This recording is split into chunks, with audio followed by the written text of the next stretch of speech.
जय हिंद, नमस्कार प्यारे बच्चों, कैसे आप सभी। आई होप आप सभी बहुत ही अच्छे होंगे। तो चलिए हम लोग आ चुके हैं क्वेश्चन बैंक 2021 का, ठीक है ना।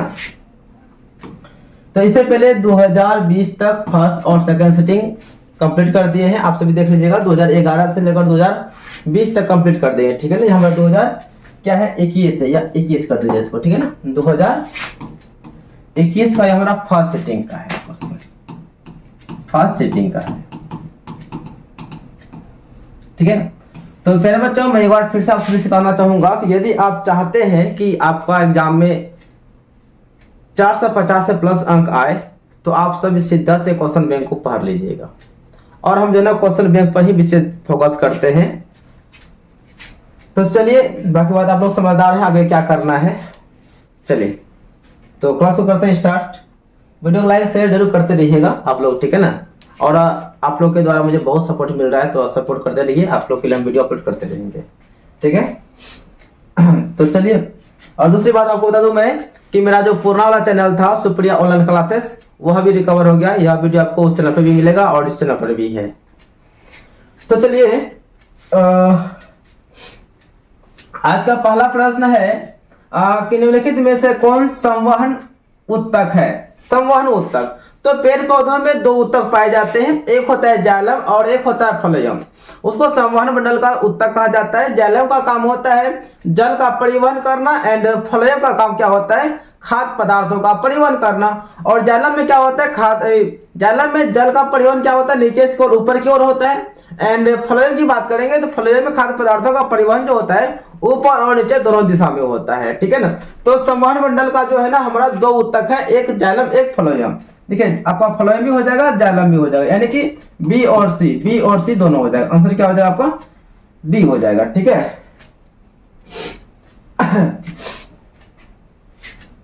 अगला क्वेश्चन है कि प्रोटोजोआ उत्सर्जित पदार्थों का निष्कासन कैसे करता है। देखिए आपका प्रोटोजोआ हो, यानी जितने भी एक कोश के जीव होते हैं वह विसरण क्रिया के द्वारा क्या करते हैं, अपना उत्सर्जन करते हैं।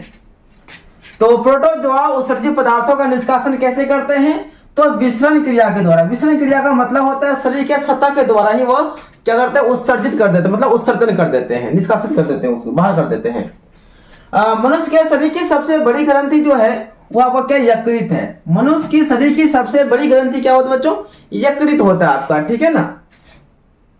क्वेश्चन आपका 4 है कि शरीर का संतुलन बनाए रखता है। जो शरीर को जो कंट्रोल करता है, जो शरीर का जो संतुलन बनाए रखता है वो आपका होता है सेरिबेलम। सेरिबेलम के द्वारा क्या होता है, शरीर का संतुलन बना रहता है, यानी कंट्रोल में रहता है शरीर। अगला है किशोरावस्था में होने वाले शारीरिक परिवर्तन का कारण है।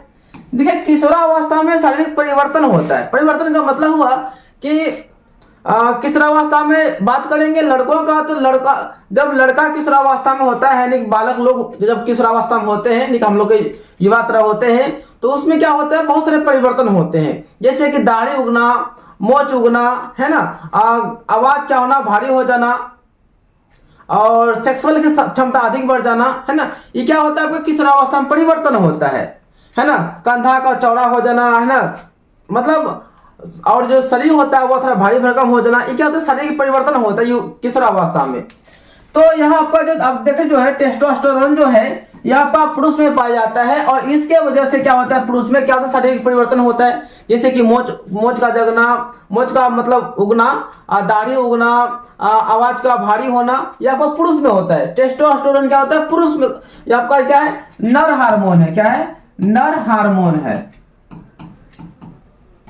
एंड बात करेंगे क्या है, एस्ट्रोजन।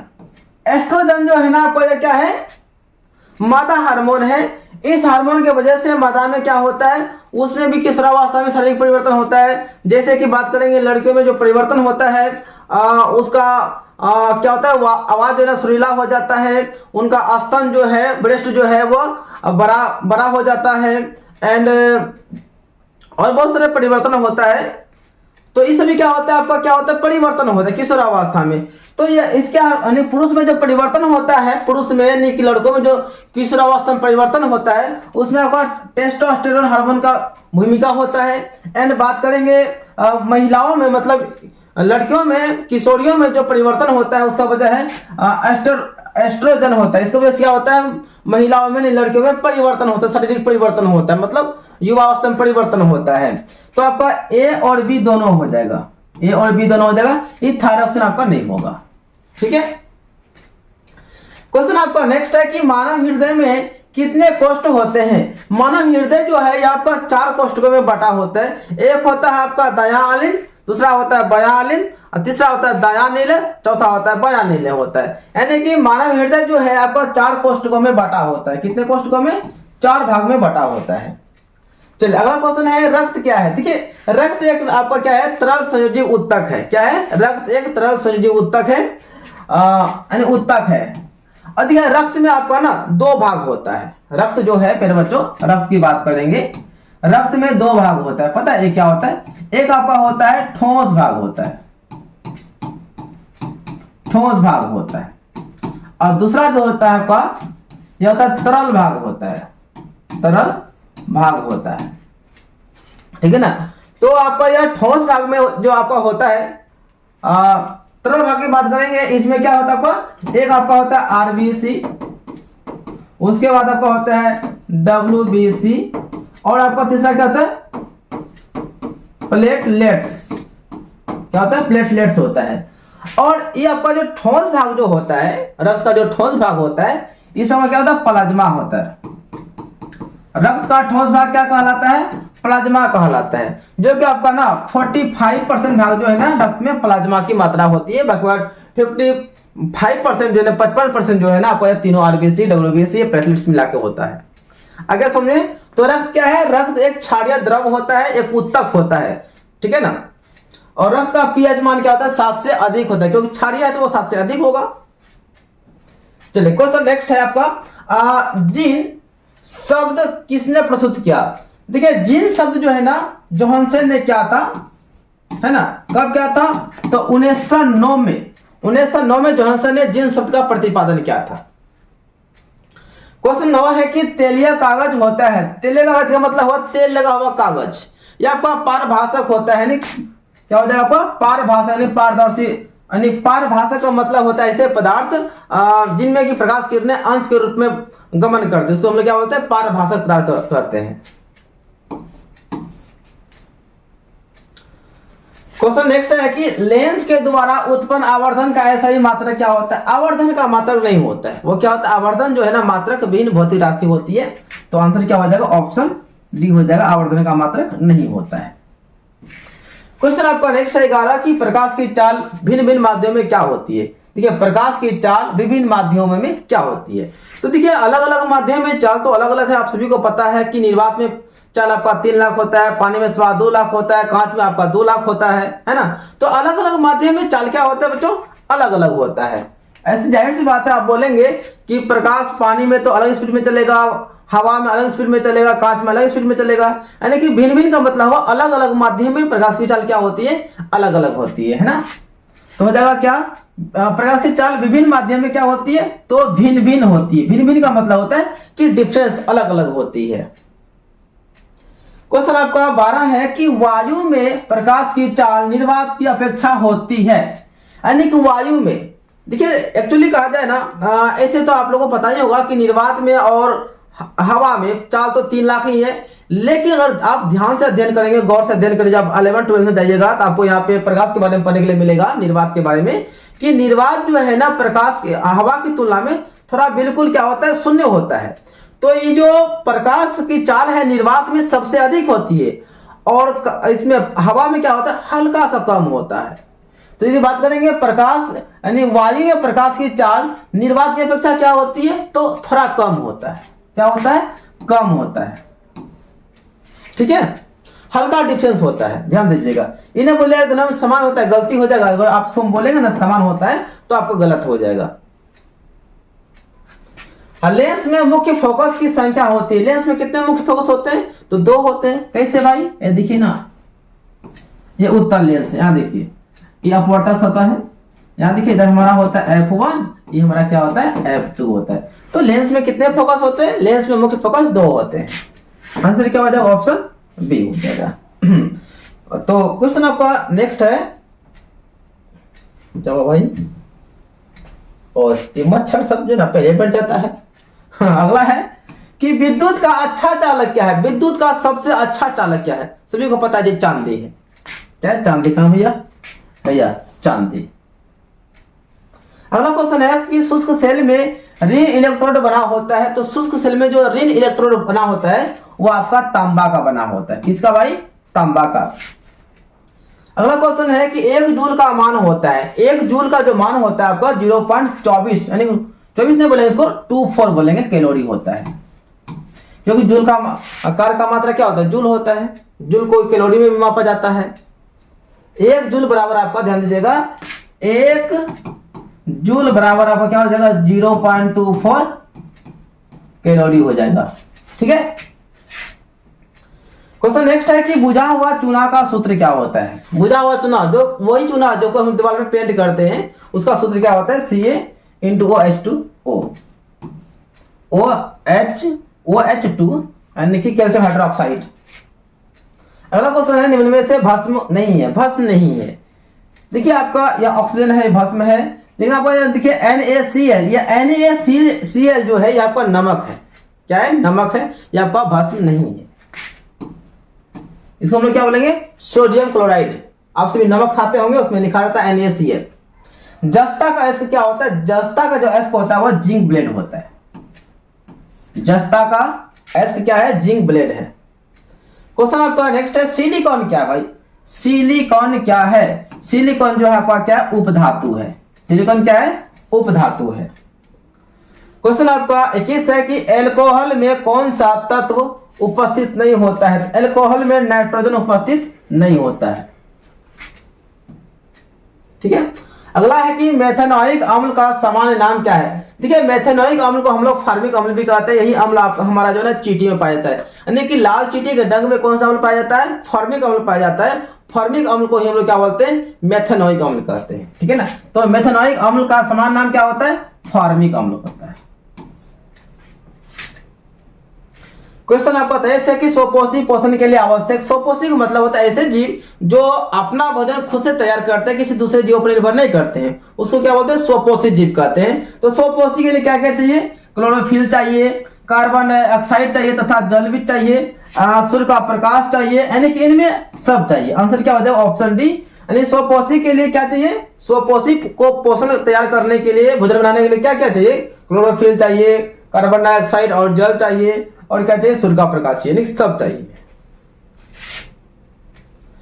क्वेश्चन 24 है कि मैग्नीशियम पाया जाता है, तो मैग्नीशियम क्लोरोफिल में पाया जाता है। और ध्यान दीजिएगा, यही क्लोरोफिल की उपस्थिति की वजह से ही हमारा पेड़ पौधा हरा भरा दिखाई पड़ता है। पत्तियों का रंग हरा दिखाई पड़ता है, उसकी वजह क्या है? क्लोरोफिल है।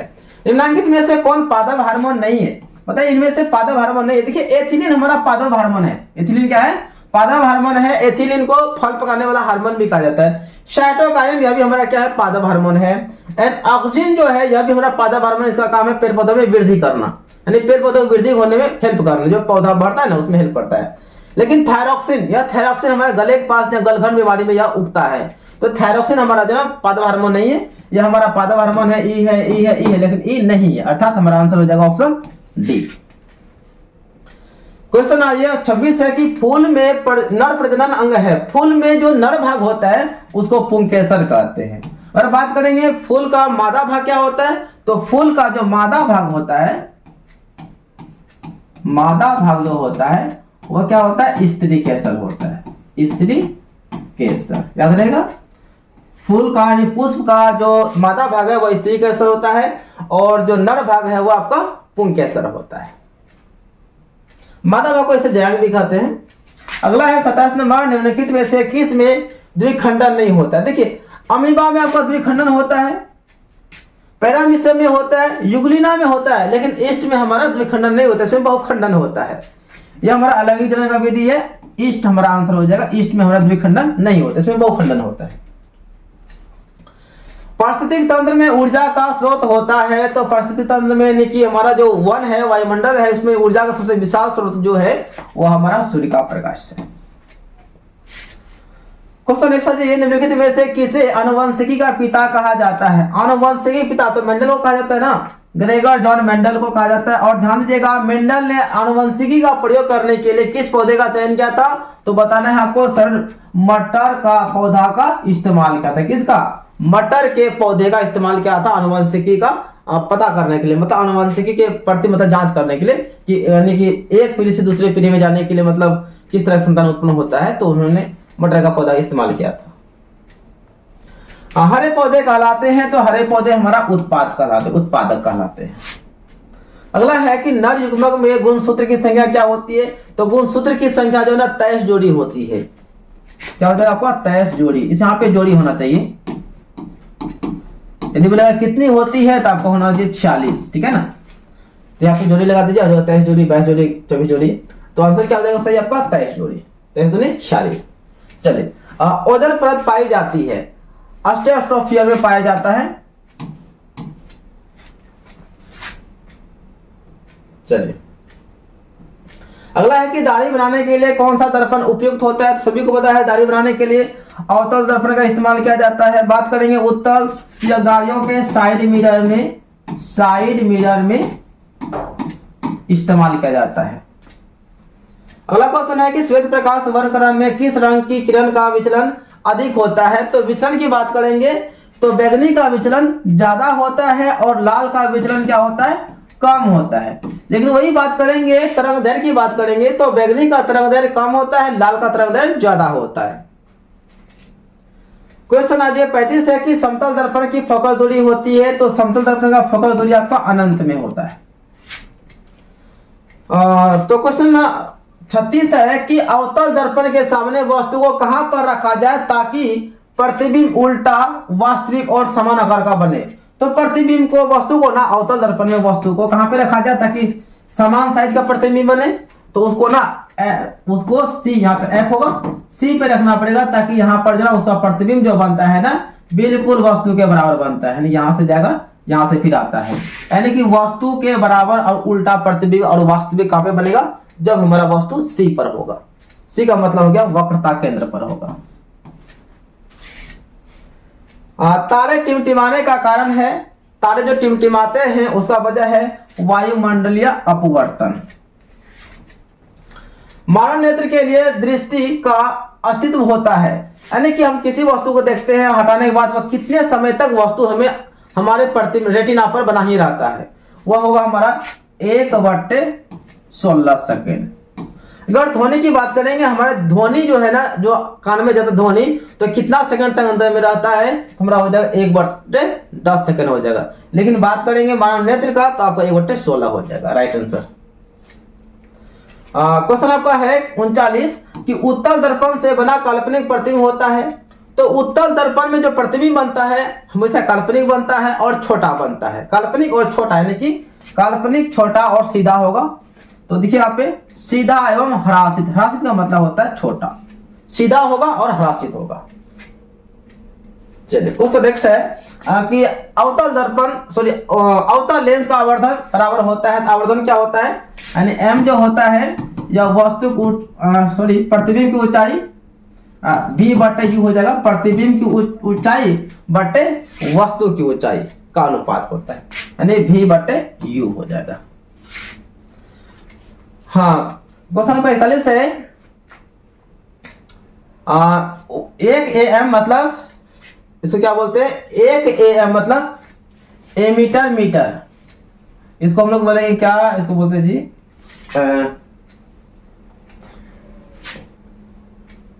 दिमाग से उतर रहा है। चलिए, क्या? चलिए, 41 में है आपका 1 AM बराबर होता है, या इसका जो मान होता है ना आपका होता है 1 AM जो होता है आपका 10⁻³ एम्पियर होता है। एम्पियर मीटर, सॉरी माफ कीजिएगा, एम्पियर मीटर होता है, ठीक है ना। तो 1 एम्पियर मीटर जो है ना 10⁻³ एम्पियर के बराबर होता है, ठीक है ना। आंसर हो जाएगा ऑप्शन ए। अगला है कि डीजल का उपयोग होता है। भाई सभी को पता है डीजल का उपयोग जो ना भारी वाहनों में भी होता है, जैसे कि आपका हो गया ट्रक हो गया, बस हो गया एंड आपका ट्रेन हो गया, इस सब में डीजल का उपयोग होता है। एंड रेल के इंजनों में भी होता है, विद्युत उत्पादन में भी होता है, बिल्कुल इसमें होता है, यानी कि इनमें से सभी जगह में क्या होता है आपका इसका इस्तेमाल होता है डीजल का। क्वेश्चन नेक्स्ट है कि सौर सेल सौर ऊर्जा को रूपांतरित कर देता है। तो सौर सेल जो है सौर ऊर्जा को उसको विद्युत में कन्वर्ट कर देता है। सौर जो सेल होता है आप देखा होंगे सोलर कुकर का जो प्लेट होता है, यहाँ पे जब प्लेट में ऐसे समझिए, यहाँ देखिए यहाँ से जो रोशनी पड़ता है, यहाँ से जो पड़ेगा सूर्य का प्रकाश जो पड़ेगा, तो ये हमारा प्लेट है। क्या है? हमारा प्लेट है। इसका काम क्या करता है? इसका काम है जो सूर्य का प्रकाश पड़ता है उसको क्या करता है बिजली में कन्वर्ट कर देता है, यानी कि यहाँ से जुड़ाता है बैटरी, क्या जुड़ाता है बैटरी, तो बैटरी से यहाँ पे करंट आता है, यहाँ से बल्ब बढ़ता है, यानी कि ये क्या करता है यानी कि विद्युत ऊर्जा को सौर ऊर्जा को या सौर ऊर्जा को मतलब सूर्य प्रकाश को वह विद्युत में कन्वर्ट कर देता है, ठीक है ना, यानी कि विद्युत ऊर्जा में परिवर्तित कर देता है। सोना की परमाणु संख्या क्या है? 79 है। याद रखिएगा शुद्ध सोना जो है, शुद्ध सोना कितना होता है? शुद्ध सोना आपका 24 कैरेट का होता है। कितना होता है? शुद्ध सोना 24 कैरेट का होता है। निम्नलिखित में से कौन ऑक्सीकरण की क्रिया नहीं है? ऑक्सीकरण नहीं है जी। कोई भी चीज जलेगा तो उसमें ऑक्सीजन आएगा, ये ऑक्सीकरण है। श्वसन सांस लेते हैं तो उसमें ऑक्सीजन आता है, ये ऑक्सीकरण है। भोजन का पचना, भोजन भी ऑक्सीकरण अभिक्रिया है, लेकिन अवक्षेपण ऑक्सीकरण अभिक्रिया नहीं है। आंसर क्या हो जाएगा अपन का? डी हो जाएगा। ऑक्सीजन की संयोजकता कितनी है? ऑक्सीजन आपका होता है परमाणु संख्या कितना होता है? 8 होता है। तो 2 6 8 यानी अष्टक पूर्ण के लिए इसमें 2 बाकी है, यानी उसको अस्थायी बनने के लिए कितना बाकी है? 2 इलेक्ट्रॉन को चाहिए, यानी कि इसका संयोजकता 2 हो जाएगा। अम्लीय वर्षा के जल का पीएच मान क्या होता है? वह जो है हमेशा 7 से अधिक होता है। अम्लीय वर्षा, सॉरी अम्ल है ना, अम्ल तो आपका 7 से कम होगा, 7 से कम यानी कि 5.6 से कम, ये कम हो जाएगा। 5.6 से कम हो जाएगा, अधिक नहीं होगा, क्योंकि अम्ल का पीएच मान क्या होता है? 7 से कम होता है, क्षार का 7 से अधिक होता है। यहाँ देखिए 5.6 से अधिक नहीं होगा, मतलब कम होगा। इससे अधिक तो आपको 8 10 कुछ भी हो सकता है, लेकिन 5.6 से कम होगा। तो यहाँ पे ये ऑप्शन होता है गड़बड़ है। यहाँ देखिए यहाँ पे आपका होगा 55.6 होगा, 55.6 को सही कर लीजिएगा। चींटी के डंक में कौन सा अम्ल पाया जाता है? तो फॉर्मिक अम्ल पाया जाता है। फॉर्मिक अम्ल को हम लोग क्या बोलते हैं? मेथेनोइक अम्ल कहते हैं, मीथेनोइक अम्ल कहते हैं।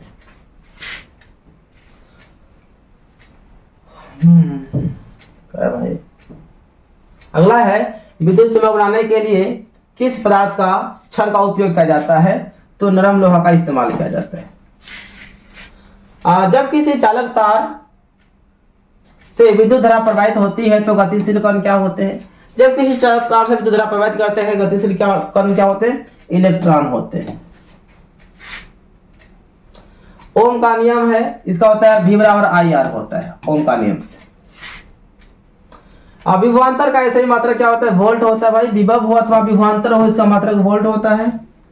अगला है कि विभवांतर का मात्रा क्या है? पहले क्या था? विभवांतर, फिर क्या आ गया? विभवांतर वोल्ट। और एक ही क्वेश्चन को 2 बार शायद रिपीट किया गया है, सही बात है। चलिए 53 में लिख देते हैं। अरे भाई 54 लिखे नहीं, क्या है? 52 है लेकिन 53 नहीं है। सुनिए आपकी जगह थोड़ा गड़बड़ हो गया क्वेश्चन नंबर, चलेगा इतना। विद्युत बल्ब का फिलामेंट किस धातु का होता है? वो टंगस्टन का होता है। आप देख सकते हैं, क्योंकि क्वेश्चन को हम इसको चेक किए नहीं, देख सकते हैं ये वाला यहाँ भी आ सकता था, ठीक है ना, ताकि ऑप्शन ऊपर चला जाता, लेकिन यहाँ जैसे वैसे छोड़ दिया। बच्चे था इसलिए। हाँ, रियोस्टेट का उपयोग, रियोस्टेट का उद्देश्य क्या होता है? इसका उद्देश्य क्या होता है? धारा का परिमाण में वृद्धि या कमी को मापना होता है। 56 है कि विद्युत आवेश का ऐसा ही मात्रा क्या होता है? आवेश का मात्रा तो आपका कूलम होता है। ये सब इनको दिक्कत है ना आप लोगों को। ऐसे तत्व जो इलेक्ट्रॉन को त्याग कर धन आयन बनाते हैं क्या कहलाते हैं? तो ऐसे तत्व जो इलेक्ट्रॉन को त्याग देते हैं, त्याग करके धन आयन बनाते हैं, उसको हम लोग धातु कहते हैं। जो इलेक्ट्रॉन को ग्रहण करेगा उसको अधातु कहते हैं। जो इलेक्ट्रॉन को त्याग करेगा, त्याग करके धन आयन बनाएगा, उसको हम लोग क्या बोलते हैं? धातु कहते हैं। यहाँ पे इलेक्ट्रॉन का त्याग हो रहा है, इलेक्ट्रॉन को त्याग करके धन आयन बना रहा है, यानी वो धातु हमारा है। लोहा पर जिंक लेपित करने की क्रिया को क्या कहते हैं? उसे कहते हैं गैल्वेनीकरण। निम्न में से कौन सा संयोजी यौगिक है? सहसंयोजी यौगिक NaCl नहीं है, CaCl2 CH4। सहसंयोजिक मतलब आपस में जुड़ेगा, आपका हो जाएगा CH4, यह आपका सहसंयोजी यौगिक है। आभूषण बनाने वाला सोना होता है। आभूषण देखिए, जो सोना से आभूषण बनाया जाता है, याद रखिएगा शुद्ध सोना होता है 24 कैरेट का, लेकिन पूरा शुद्ध सोना से कोई भी आभूषण नहीं बनता है। तो आभूषण बनाने के लिए हाईएस्ट शुद्ध सोना जो होता है ना, उसको मात्र 22 कैरेट लिया जाता है। कितना? 22 कैरेट। उसके बाद रह गया और 2 कैरेट जो ना कोई और पदार्थ मिलाया जाता है, धातु मिलाया जाता है। ऐसा नहीं सोचेगा कि पूरा शुद्ध सोना से ही हमारा जो ना सोना का मतलब कोई भी जेवर वगैरह बन जाता है, नहीं, ऐसा नहीं है, ठीक है ना। तो जेवर बनाने क्रम में शुद्ध सोना कितना लिया जाता है? 22 कैरेट लिया जाता है, ठीक है ना। लेकिन एक्चुअली में रियल में शुद्ध सोना होता है कितना है? शुद्ध सोना 24 कैरेट का होता है, लेकिन जेवर बनाने के क्रम में 22 कैरेट ही लिया जाता है। निम्न में से कौन सा उत्कृष्ट गैस है? वह हमारा आर्गन है। आर्गन उत्कृष्ट गैस है। ताम्र एवं टीन के मिश्र धातु को क्या कहते हैं? तांबा और टीन जब मिलेगा उसको हम लोग क्या बोलते हैं? कांसा कहते हैं। कांसा बनता है। ताम्र का मतलब हो गया तांबा प्लस टीन मिलेगा तो क्या बनाएगा? कांसा बनाएगा भाई। क्या बना देगा? कांसा बना देगा। हाँ, प्लास्टर ऑफ पेरिस का रासायनिक सूत्र क्या होता है? ये आपका हो जाएगा CSO4 हाफ H2O। ऑप्शन हो जाएगा बी। ये हमारा प्लास्टर ऑफ पेरिस का सूत्र है। अम्ल और क्षार आपस में अभिक्रिया कर क्या बनाते हैं? वो लवण बनाता है। जब अम्ल और क्षार आपस में अभिक्रिया करेगा तो वो क्या बना देगा? लवण बना देगा। श्वसन के अंतिम उत्पाद क्या होते हैं? श्वसन के अंतिम उत्पाद आपका जल होता है और हाइड्रोजन होता है। कहां में है? जल। हाँ, यहाँ पे देखिए CO2 कार्बन डाइऑक्साइड और H2O जल। कार्बन डाइऑक्साइड सॉरी हाइड्रोजन नहीं, कार्बन डाइऑक्साइड और जल बनाते हैं। अगला है कि दांत की सबसे ऊपरी परत को क्या कहते हैं? दांत का जो ऊपरी परत होता है ना, ऊपर वाला जो होता है हिस्सा दांत होता है, दांत के ऊपर में जो होता है उसको हम लोग इनामेल कहते हैं। मानव आहार नाल का सबसे लंबा भाग क्या होता है? आहार नाल का सबसे लंबा भाग जो है वो आपका छोटी आंत होता है। क्वेश्चन नेक्स्ट है कि पराग कण निम्न में से किसके अंदर पाया जाता है? तो पराग कण जो है ना परागकोश के अंदर पाया जाता है। परागकोश। चलनी नलिकाएं पाई जाती है, यह आपका फ्लोएम ऊतक में पाया जाता है।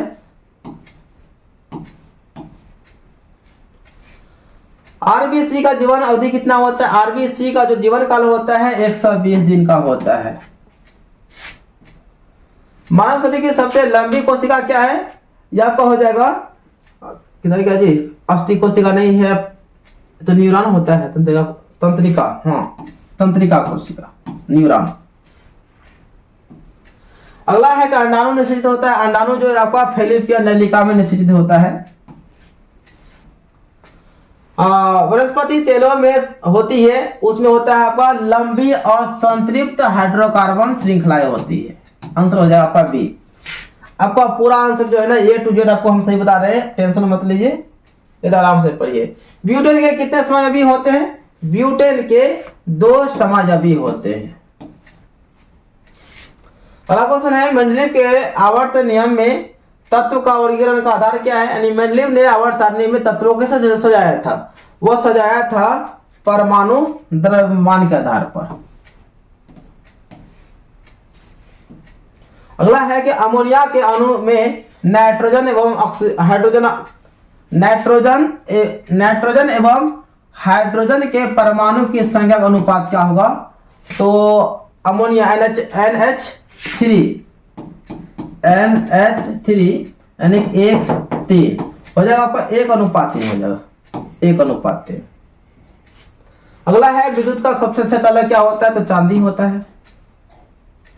78 है कि सिरका में कौन सा अम्ल पाया जाता है?